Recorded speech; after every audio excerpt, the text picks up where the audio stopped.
예, 사랑하는 성도 여러분, 한 주간 편안하셨죠? 예, 저도 주님 은혜로 여러분 기도 덕분에 잘 지냈습니다.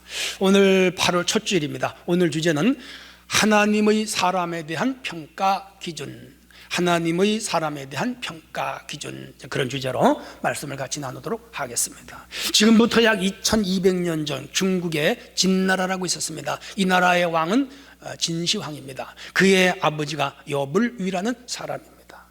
그 여불위는 사람이 사람을 판단할 때 6가지를 시험하여 보고 골라서 자리에 앉혀라 그랬습니다. 소위 인재발탁의 6컵론이라는 겁니다. 국회에서 통일부 장관이라든지 국정원장이라든지 청문회 하는 것을 봤습니다. 회사에도 사람이 필요할 때가 있고 교회에도 사람이 필요할 때가 있지요. 그리고 또 사람이 사람을 사귈 때, 이럴 때 어떤 사람을 골라서 쓰고 어떤 사람과 사귀는 것이 나에게 유익한가 참고할 만합니다. 자, 여불위가 6컵론을 말했는데 그 첫 번째가 낙입니다. 즐거울 낙.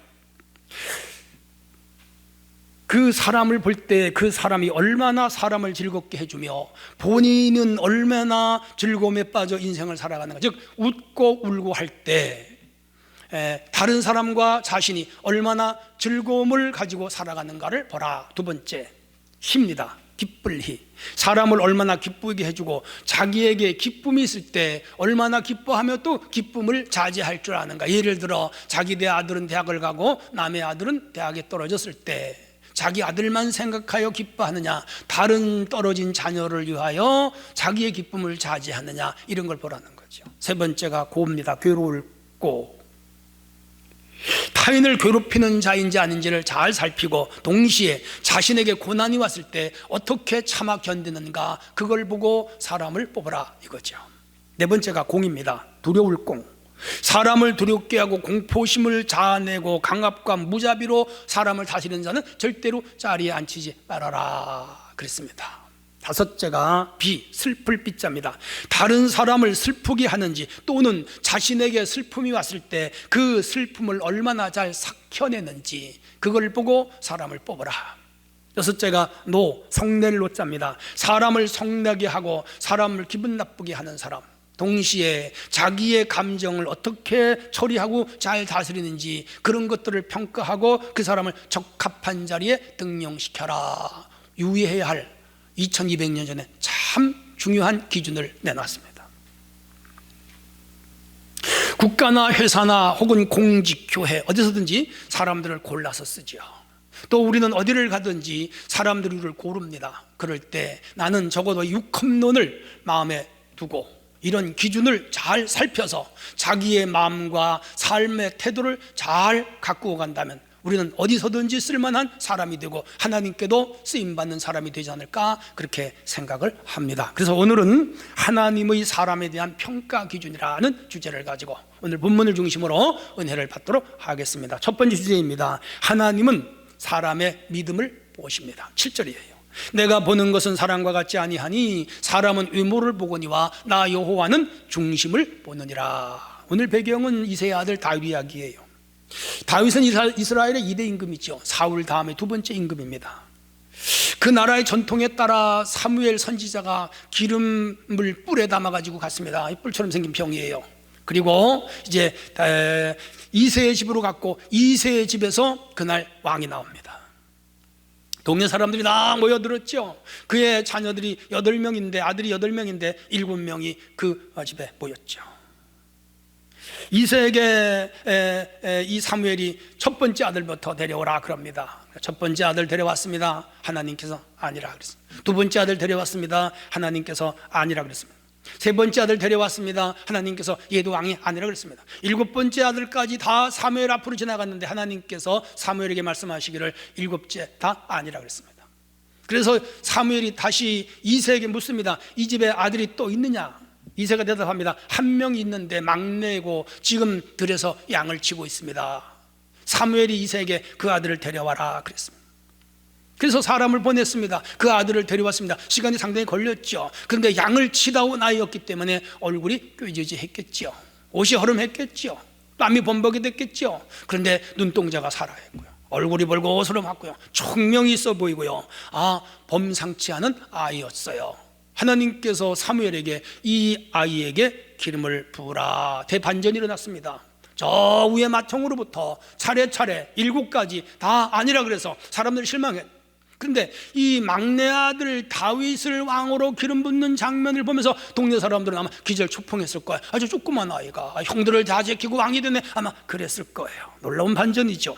아무도 다윗이 왕이 될 줄은 몰랐죠. 다윗으로 많은 형들이 있었기 때문에 동네 사람들도 뜻밖이라고 생각했겠죠. 그런데 하나님은 이 다윗을 택하여 왕으로 세웁니다. 사람들은 사람을 선택할 때에 인물, 학벌, 실력, 능력, 배경, 경험, 자격증, 건강, 실무, 능력, 재력, 가문, 성품 이런 것들 대개는 외적인 것들이죠. 주로 외모에 비중을 많이 두지요. 그런데 하나님은 사람을 고르실 때에 외적인 것이 아니라 내적인 것, 중심적인 것을 보시더라는 거예요. 여기에 중심은 믿음입니다. 따라서 이 다윗은 믿음이 좋은 사람이었죠. 신구약을 통틀어 다윗이라는 이름이 995회 거의 1000번 가깝게 등장합니다. 비중이 그만큼 높다는 거죠. 기독교 역사에 아주 중요한 인물입니다. 이스라엘 나라에 있어서 이 다윗은 아주 중요한 인물입니다. 여기서 이 다윗의 중심이 뭐냐? 믿음이 있었다. 그는 오직 믿음으로 한평생을 살아간 왕입니다. 사울은 외모에 있어서 다윗보다 월등했습니다. 키도 다윗보다 컸고 얼굴도 다윗보다 잘생겼습니다. 외모로 볼 때는 다윗과 사울은 비교가 되지 않습니다. 그렇지만 하나님은 사울을 버리고 이 다윗을 뽑았습니다. 왜? 믿음을 보셨어요. 무엇을? 중심을 보셨죠. 오늘 하나님은 믿음 있는 자를 뽑았습니다. 믿음 있는 자를 찾고 있습니다. 믿음 있는 자를 좋아하십니다. 믿음 있는 자가 하나님을 기쁘시게 합니다. 오늘도 주님은 믿음 있는 자를 세우십니다. 성경에서 말씀하는 믿음이 무엇입니까? 믿음의 대상을 바로 고르는 거죠. 우리의 믿음의 대상은 누구입니까? 성부, 성자, 성령, 삼위 하나님이죠. 하나님의 실존, 하나님의 능력, 하나님의 거룩, 하나님의 사역, 하나님의 역할, 하나님의 위엄, 하나님의 존재를 의심 없이 믿는 거죠. 다윗도 이걸 믿었고, 아브라함도 믿었고, 이삭도 믿었고, 야곱도 믿었고, 구약의 선지인들이 다 우리의 대상은, 믿음의 대상은 하나님이다. 오늘 우리의 대상, 믿음의 대상은 하나님입니다. 하나님 한 분에는 믿으면 안 됩니다. 우리는 무신론자가 아닙니다. 우리는 불가지론자들이 아닙니다. 우리는 유신론자가 아닙니다. 우리는 유일신론자들입니다. 하나님 한 분에는 신이 없다. 하나님만이 진짜 하나님이시고 나의 주인이 되신다. 그렇게 믿어야죠. 여러분, 그런 믿음을 가지시기를 바랍니다. 믿음의 내용을 믿어야죠. 믿음의 내용은 하나님의 전능성, 영원성, 무한성을 믿는 것이죠. 하나님의 복주심을 믿는 것이죠. 더욱 중요한 것은 예수 그리스도를 이 땅에 보내셔서 우리의 죄를 도말하시고 대속하시고 속죄하셔서 영원한 구원자가 되셨죠. 우리와 함께 죽고 우리와 함께 다시 부활하신 주를 믿는 것이죠. 그를 믿으면 영생을 얻는 것을 믿는 것이죠. 다시 말하면 신구약 66권의 하나님의 언약을 믿는 거지요. 다윗의 믿음을 가졌고요, 오늘 우리에게 이런 믿음을 요구하시고 주님은 우리에게 이런 믿음을 가지시라고 명령하십니다. 또 하나는 믿음의 자세입니다. 믿음의 바른 자세는 순종과 겸손이죠. 소망 중에 우리 주님을 바라보는 거죠. 히브리서 11장을 소위 믿음장이라 그럽니다. 믿음은 바라는 것들의 실상이요 보이지 아니하는 것들의 증거니라. 그렇습니다. 주님을 소망하는 것, 이게 참 믿음, 천국을 소망하는, 영생을 소망하는 것, 그리고 우리의 미래를 지켜주시고 보호하시고 책임지심을 소망하는 것, 그걸 믿는 거죠. 그런 자세가 바른 자세란 말입니다. 유명한 성공학자 지그지글러의 말입니다. 그는 이렇게 말합니다. 인생의 고도를 결정하는 것은 그의 재능이 아니라 태도에 있다. 유명한 말이죠. 재능이 많은 사람의 값을 높여주는 것이 아니라 세상은 그 사람의 삶의 자세를 높여준다 이 말이죠. 그러니까 우리가 삶의 자세가 얼마나 중요한가를 이해하게 합니다. 세상에서 존경받는 인물들은 외모가 잘생겨서가 아닙니다. 그들의 삶의 자세가 타인과 달랐기 때문에, 타인보다 위대했기 때문에 그렇습니다. 예를 들어서 말씀드립니다. 소크라테스, 인물이 못생겼습니다. 아주 못생겼습니다. 얼굴은 울퉁불퉁하고 이마는 튀어나오고 눈은 툭 튀어나왔고 아주 단신이고 고릴라를 닮고 그랬다 그래요. 그래서 당시의 젊은 청년들, 당시의 사람들이 고릴라를 보고 항상 비웃었고 놀렸고, 심지어 연극을 할 때 이 소크라테스의 못생긴 외모를 주제로 연극까지 했다 그래요. 그런데 그 외모는 못생겼어도 그의 철학, 그의 사상은 인류의 철학자입니다. 우리 인생들의 등불이 되었습니다. 우리의 삶을 밝혀준 위대한 철인이 되었습니다. 우리 장로교의 창시자는 칼빈입니다. 칼빈은 빼빼 말랐습니다. 걸어다니는 종합병원입니다. 각종 병은 다 가지고 있었습니다. 그래서 사람들은 갈대가 걸어간다라고 할 정도입니다. 눈에서는 항상 진물이 나왔다 그래요. 근데 그가 세계적인 신학자입니다. 외모와 그의 내면의 삶의 자산은 달랐던 거죠. 미국의 링컨도 여러분 잘 아는 대로 얼굴이 잘 못생겼잖아요. 턱수염이 길게 나고 팔다리가 길어서 사람들이 고릴라 원숭이라고 놀렸다고 그래요. 그래서 그는 외모는 볼품이 없는데 그의 삶의 자세, 삶의 태도, 삶의 그 방법이 아주 진지했습니다. 흑인 해방가가 됐습니다. 바울 역시 시력이 나빠 간지를 가렸다고 못생겼다고 머리는 벗어졌다. 그런데 세계적인 인물이 됐습니다. 교약의 아버지입니다. 은총론의 아버지입니다. 칭의론의 아버지가 되셨습니다. 위대한 인물이죠. 왜 그렇습니까? 이들의 삶의 태도가 남달랐습니다. 복음적이었고 말씀 안에서 성령 안에서 뭐예요? 믿음을 가진 자들이죠. 이제 우리 자신들을 돌아봐야 됩니다. 자신의 믿음은 어느 정도인지 자기가 자기의 믿음을 측정해야 됩니다. 객관적으로 자기 자신을 투영해 봐야 됩니다. 내가 어떤 존재인가? 과연 믿음은 있는가? 믿음의 대상은 바로 설정했는가? 믿음의 내용은 진지한가? 믿음의 자세와 태도는 하나님 보시기에 합당한가? 이걸 살펴야 됩니다. 아직도 믿음과 거리에 멀리 있다면 나의 잘못된 것을 뜯어 고치고 참 믿음, 누구? 다윗 같은 믿음, 누구? 바울 같은 믿음, 누구? 아브라함 같은 믿음, 누구? 우리 주님과 같은 믿음을 소유하도록 힘써야 됩니다. 그래서 하나님이 원하시는 믿음의 분량을 채우고 믿음의 조건을 충족시켜서 이 시대에 하나님 앞에 쓰임받고 하나님께 인정받고 동시에 사람들로부터도 인정받는 멋있는 믿음의 사람들로 살아야 할 줄로 믿습니다. 이 믿음을 소유한 우리 성도들이 되기를 주의 이름으로 부탁합니다. 두 번째 주제입니다. 하나님은 사람의 용기를 보십니다. 오늘 그 사무엘상 17장 34절로 36절 조금 읽어드리겠습니다. 다윗이 사울에게 말하되 주의 종 아버지 양을 지킬 때 사자나 곰이 와서 양 떼에서 새끼를 물어가면 내가 따라가서 그것을 치고 그 입에서 새끼를 건져내고 그것이 일어나 나를 해하고자 하면 내가 그 수염을 잡고 그것을 죽였나이다. 주의 종이 사자와 곰도 쳤은즉 살아계시는 하나님의 군대를 모욕한 이 할례받지 못한 블레셋 사람이니까 그가 이 짐승의 하나같이 되리이다. 그렇게 말합니다. 다윗은 용기의 사람입니다. 양을 칠 때 곰이나 사자가 양을 물어가면 따라가서 양을 건져내고 곰과 사자를 쳐 죽였습니다. 사자나 곰이 양을 해하려고 하면 이 다윗이 일어나서 사자의 수염을 잡고 사자와 맞짱을 떴습니다. 사자의 수염을 뽑고 사자의 이빨을 꺾고 사자를 죽여버렸습니다. 대단한 사람이죠. 블레셋의 골리앗이 이스라엘 하나님을 모욕하고 이스라엘의 군대를 모욕할 때 의분이 일어난 다윗은 견딜 수가 없죠.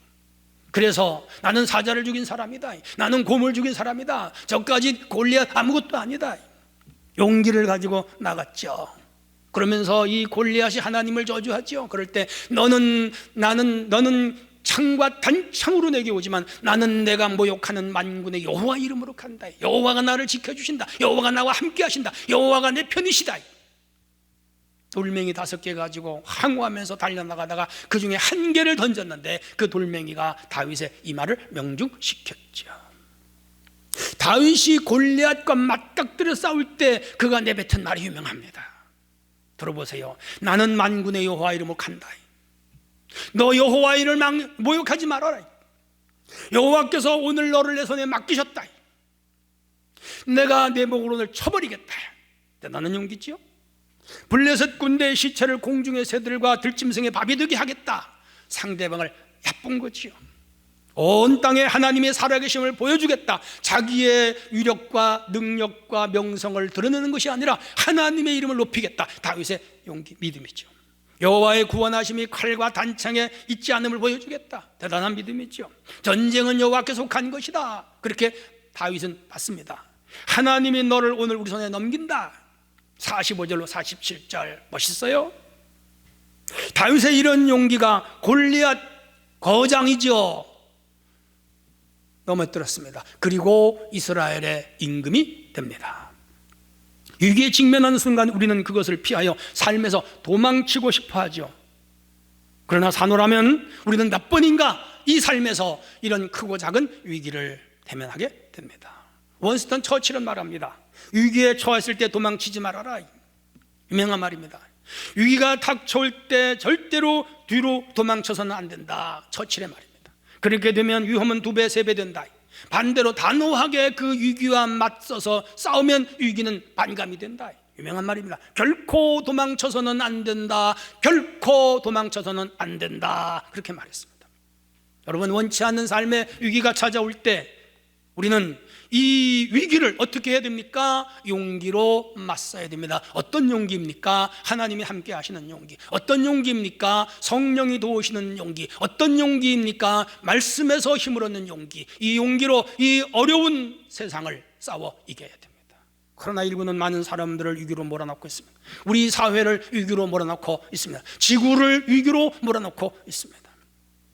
가정들이여, 주눅들면 안 됩니다. 용기를 잃지 말아야. 직장이 흔들리고 수입이 줄고 그리고 사업이 어렵고 가게가 흔들더라도 절대로 흔들리지 말고, 낭망하지 말고, 주저앉지 말고, 포기하지 말고, 낙심하지 말고, 다윗이 골리앗에게 용기 있게 덤벼 이기듯이 이 어려움과 싸워 이기는 성도들이 되시기를 바랍니다.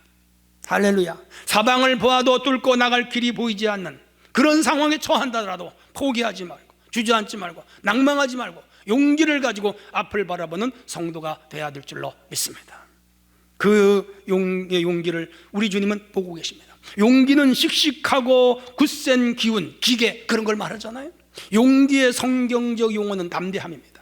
강하고 담대함으로 어떤 문제와도 마주서서 능히 극복하여 싸우겠다는 의지를 가지고 나갈 때 하나님은 오늘 우리에게 그 용기를 더해 주셔서 어떠한 위기나 위험이나 절망스러운 일도 돌파하고 나갈 수 있게 도와주시고 또 그 일을 처리해 주십니다. 사자성어 가운데 용기와 관련된 구절들이 많습니다. 백절불굴, 임전무퇴, 일념통남, 중성몰시, 중성불촉, 전심전력, 십벌지목, 토정성산, 수없이 많은 사자성어들이 있어요. 우리의 선조 조상들은 이 어려움을 이런 마음과 자세로 이겨냈다, 그 말이죠. 우리 주님은 바리새인들과의 그 위선에 맞섰습니다. 바리새인들이 집요하게 우리 예수님을 괴롭혔습니다. 용기로 맞섰습니다. 헤롯의 세력과 또 로마의 무서운 세력들이 예수님을 괴롭혔어요. 그러나 용기로 맞섰습니다. 능력으로 맞섰습니다.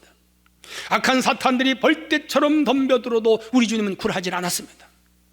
그렇습니다. 오늘 우리 삶의 수많은 어렵고 힘든 문제들이 우리 앞에 산적하게 놓여 있다 할지라도, 태산처럼 나를 뒤덮는다 하더라도, 여리고처럼 버티고 서 있나 하더라도 주님이 나와 함께 하신다, 나를 지켜주신다, 나를 인도하신다, 나를 여기까지 이끌어 주셨다, 하나님께서 저 문제를 해결해 주실 것이다 라고 믿고 맞닥뜨려 밀고 나갈 때, 용기를 가지고 나갈 때 하나님께서 그 문제를 해결해 주심을 믿습니다. 이런 용기 있는 믿음을 가지고 나갈 때 주님이 그 사람을 이 시대에도 귀하게 사용할 줄로 믿습니다. 이런 믿음의 사람들이 되시기를 축원합니다. 마지막 3번째 주제입니다.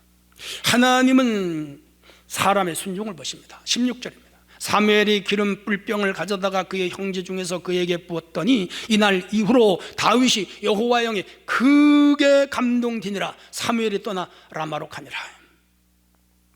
형들 7이 왕권에 낙제했습니다. 슬픈 일이죠. 8번째 아들 다윗이 하나님께 합격하여 왕이 되었죠. 그의 형제들이 막내가 왕이 된 것에 대하여 이의를 제기하거나 혹은 시샘을 하지 않았다 성경에 나와요. 그런 걸 보면 그 형제들도 참 우애가 있고 믿음이 좋은 사람들이었고, 우리 집에서 막내라도 왕이 됐으니까 얼마나 좋으냐, 그런 사람들인 걸 볼 수 있고 참 인품들이 좋다, 그렇게 저는 생각해 봤습니다. 사랑하는 성도 여러분, 바로 이런 겁니다. 하나님 앞에 순종은 가장 아름다운 인품을 소유했다는 뜻입니다. 한편 다윗은 사무엘이 자신에게 머리에 기름을 부어주는 순간부터 그는 철저하게 하나님의 종으로, 하나님의 이스라엘 백성으로 거듭납니다. 그는 자기가 어린데 왕이 될 수가 있겠습니까? 이 일을 제기하잖아요. 내가 지금 17살밖에 안 됐는데 내가 어떻게 나라를 다스리겠습니까? 나 못하겠습니다. 도망가지 않았습니다. 이 일 이후에 목동자리를 내려놓고 전적으로 하나님 쓰심에 자기를 맡기고 따라갑니다.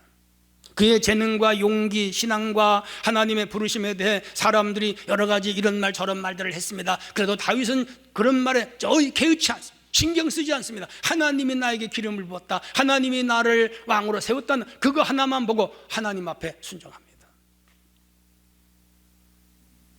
다윗이 왕이 되는 순간부터 그의 삶은 힘들어졌습니다. 망가지기 시작합니다. 고단한 길을 걷게 됩니다. 사울이 이 사실을 알고 다윗을 죽이려고 하며 핍박과 박해를 받는 삶으로 이어집니다. 10년 넘게 많은 고생을 합니다. 그래도 다윗은 순종합니다. 오로지 여호와 하나님 한 분 앞에 순종합니다. 보통 사람 같으면 왕권을 포기하고 목동으로 돌아갔을 거예요. 사울이 자기를 죽이려고 그렇게 혈안이 되어 있을 때 나 왕 안 하겠다, 나 왕 아니다, 나는 목동이 되겠다 타협했을 거예요. 그리고 사울에게 찾아가서 나 왕 안 하겠으니까 당신 나 죽이려고 하지 마세요, 그렇게도 할 수 있을 거예요. 그런데 그는 아니었어요. 핍박과 박해를 이겨내면서도 하나님이 자기에게 왕으로 기름 부으신 뜻이 있다는 걸 깨닫고 그는 끝까지 순종합니다. 그의 인간됨이요 그의 신앙됨입니다. 순종은 수수히 따라가는 행위입니다. 하나님을 따라가는 것이죠. 하나님이 하시는 일을 따라가는 것입니다. 하나님의 목적과 목표를 따라가는 것입니다. 거부하지 않고 거절하지 않는 것입니다. 무엇이든지 반가운 마음과 즐거운 마음으로 그 일을 해내는 것입니다. 때로는 그 일이 부담이 되고 손해가 되고 혹은 피해를 보더라도 억울한 일을 만나더라도 그냥 그 길을 가는 것입니다. 견디기 힘든 일을 만날 때가 있습니다. 각고의 인내를 필요할 때가 있습니다. 그래도 그 길을 따라가는 것입니다. 그게 뭐지요? 순종입니다. 오늘 우리의 믿음이 이런 믿음입니다. 교회를 다니다 보면 시험도 듭니다. 어려운 일도 만납니다. 낭망할 때도 있습니다. 버거운 것도 있습니다. 상식적으로 이해가 가지 않는 부분도 있습니다. 참으로 신앙생활을 이거 해야 하나 말아야 하나 포기하고 싶을 때도 있습니다. 그럴 때도 흔들리지 않고 우리는 오직 여호와 하나님 한 분을 보고 나를 부르신 뜻과 목적을 따라 그 믿음을 잃지 않고 하나님 주신 말씀, 성경 말씀에 입각하여 살아가는 순종, 이런 사람을 그 시대에 하나님이 쓰시고 그런 사람과 그의 후손들에게 복을 주십니다. 순종하는 사람들의 특징이 있습니다. 그 첫 번째가 감정 억제입니다. 다윗은 밧세바와의 사이에서 불우한 아들이 생겼습니다. 불행한 일이죠. 그의 아들이 죽을 병이 걸렸습니다. 일주일을 알았습니다. 이 다윗은 그 아들을 살려달라고 일주일간 울면서 금식 기도했습니다. 그런데 그 아이가 살지 않고 죽었습니다. 아들이 죽던 날 다시 얼굴을 씻었습니다. 정상적인 업무에 복귀했습니다. 신하들이 물었습니다. 아들이 죽었는데 슬프지 않습니까? 어떻게 아들이 죽었는데 정상 업무에 복귀합니까? 라고 다윗에게 물었습니다. 다윗이 대답합니다. 아들이 이미 죽었는데 내가 슬퍼하고 밥을 굶는다고 죽는 아들이 돌아오냐? 하나님이 데려가셨다. 자신의 능력에서 벗어난 일에 대해서는 감정을 빨리 추스르고 포기하는 능력, 대단한 사람, 역시 비범한 사람이고 대담한 사람이죠.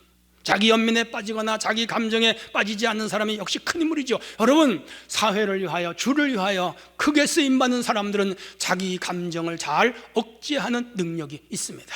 참 순종의 사람들에게 나타나는 특징이죠. 또 하나는 겸손했습니다. 다윗은 실수도 많았습니다. 나단 선지자가 와서 그의 비행을 책망했습니다. 지적했습니다. 신하의 아내를 취하고 신하를 전쟁터에 내몰아 죽인 일은 파렴치한 일입니다. 나쁜 죄입니다. 더러운 죄입니다. 추잡한 죄입니다. 그런데 이 나단의 책망 앞에 다윗은 그 앞에 무릎을 꿇습니다. 펑펑 웁니다. 며칠을 울었습니다. 내 죄가 큽니다. 나를 용서해 주세요. 하나님, 나를 용서해 주세요. 선지자여, 나를 용서해 주세요. 변명하거나 회피하지 않았습니다. 핑계대지 않았습니다. 자기의 죄를 감추고 도망치질 않았습니다. 그래서 하나님 앞에 회개하는 이 모습, 이 겸손함을 하나님이 보시는 거죠. 더 귀하게 쓰셨습니다. 사랑하는 성도 여러분, 우리는 매일 겸손해야 됩니다. 더 겸손해야 됩니다. 더 겸손해야 됩니다. 예수님은 나는 마음이 온유하고 겸손한 나의 멍에를 메고 내게 배우라 그랬습니다. 오늘 주님처럼 겸손함으로 나갈 때 하나님은 그런 사람을 쓰시고 축복합니다. 참으로 순종하는 사람에게 나타나는 또 하나의 현상이 뭐냐? 겸손함이죠. 이런 점 우리가 배워야 됩니다. 또 하나는 힘든 일을 잘 참아냈습니다. 압살롬이 난을 일으켰습니다. 아버지 다윗은 도망을 갑니다. 도망을 갈 때에 사울의 비류 중에 하나인 시므이가 와서 다윗에게 막 욕을 합니다. 돌을 던집니다. 티끌을 뿌립니다. 저주를 합니다. 그 시므이가 다윗을 저주한 내용을 재구성해 봤습니다. 싸다 싸, 고소하다 고소해. 우리 아버지 사울의 가문을 멸하더니 하나님께 천벌을 받는구나. 아들에게서 쫓겨 도망가는 꼴이 참 꼴불견이다. 죽어라 죽어라 하면서 다윗을 막 저주를 퍼부었습니다. 이때 다윗의 옆에 있던 그의 장수 아비새가 다윗에게 말합니다. 제가 저 개같은 놈의 목을 베어버리겠습니다 라고 하자 다윗이 아비새의 손을 붙잡으면서 그러지 말아라 그랬습니다. 그러지 말아라. 저가 저렇게 나를 욕하는 것은 내가 지은 죄가 많아서 그렇다. 하나님이 저 사람을 통해서 나를 욕하는 거다. 저 사람이 나를 욕을 많이 해야 하나님이 내 죄를 사할 것이다. 이야, 대단한 사람이잖아요. 압살롬의 난이 평정이 됐습니다. 다윗이 왕궁으로 다시 돌아옵니다. 이때에 시므이가 제일 먼저 뛰어나와가지고 다윗 앞에 무릎을 꿇었습니다. 아이고 잘못했습니다. 지난번에는 내가 실수했습니다. 나를 살려주세요. 그랬더니 어지간한 사람 아마 나 같아도 단칼에 쳤을지도 몰라요. 그런데 다윗은 그를 죽이지 않고 예루살렘 성에서 전에 가졌던 소유를 가지고 편안하게 살도록 해주면, 다만 수익권을 발동해서 예루살렘 밖으로는 나가지 말고 이 안에서만 살아라 자유를 줬습니다. 다윗이 사는 동안에는 시므이가 괜찮았는데 다윗이 죽은 후에 솔로몬 시대에 이 법을 어겼습니다. 그래서 솔로몬이 사형을 시켰습니다. 아무튼 다윗은 아무리 힘든 일도 잘 참아냈죠. 큰 인물입니다. 우리 주님은 바리새인들의 집요한 공격을 참아냈죠. 유대 지도자들이 갖가지 모함을 해도 잘 참아냈죠. 유다가 배신을 해도 잘 참아냈죠. 십자가의 고난도 참아냈죠. 그 육중한 십자가를 지고 갈보리 언덕으로 올라가면서 다 참았습니다. 대단한 분이죠. 그래서 우리를 구원했습니다. 인류의 구세주가 된 겁니다. 인내의 결과죠. 참 순종의 사람은 인내로 그 증거가 나타납니다. 코로나19로 인해 갖가지 힘들고 어려운 일들이 발생합니다. 우리 생활에 수많은 불평과 어려움들이 우리를 힘들게 합니다. 신앙생활에 크고 작은 시험들이 우리를 힘들게 합니다. 참아야 됩니다. 견뎌야 됩니다. 극복해야 됩니다. 이겨내야 됩니다. 사랑하는 성도 여러분, 이 다윗은 이렇게 순종의 믿음을 가졌기 때문에 어떤 어려움도 이겨내는 인내력이 탁월했던 거죠. 우리 모두 순종의 사람들이 되기를 원합니다. 이제 결론입니다. 우리의 하나님은 중심을 보시는데 외모를 보지 않습니다. 외모를 보는 하나님이라면 아마 하나님 앞에 구원받을 자가 많지 않을 거예요. 하나님은 외모를 보지 아니하시고 그 사람의 믿음을 보시고 용기를 보시고 순종함을 보십니다. 자기 감정을 조절할 줄 알고 늘 겸손하고 어떤 일도 잘 참아내는 자를 보고 계시죠. 성령이 함께 하시면, 말씀이 함께 하시면 오늘 우리가 이런 인품을 소유할 수가 있습니다. 그리고 이런 믿음과 이런 인품을 달라고 주님 앞에 날마다 기도해야 됩니다. 그리고 주님이 다윗을 뽑아 쓰시듯이 주님 앞에 이런 아름다운 덕목들을 우리가 소유하여 주님이 이 시대에 우리를 쓰시기에 합당한 사람들이 되고, 또 이런 사람은 이 세상에 나가도 사람들이 그를 좋아합니다. 아무쪼록 하나님이 사람을 선택하는 이 기준을 교훈 삼아 오늘 우리 모두 이런 아름다운 덕목들을 소유한 주의 백성들이 되기를 주의 이름으로 축원합니다.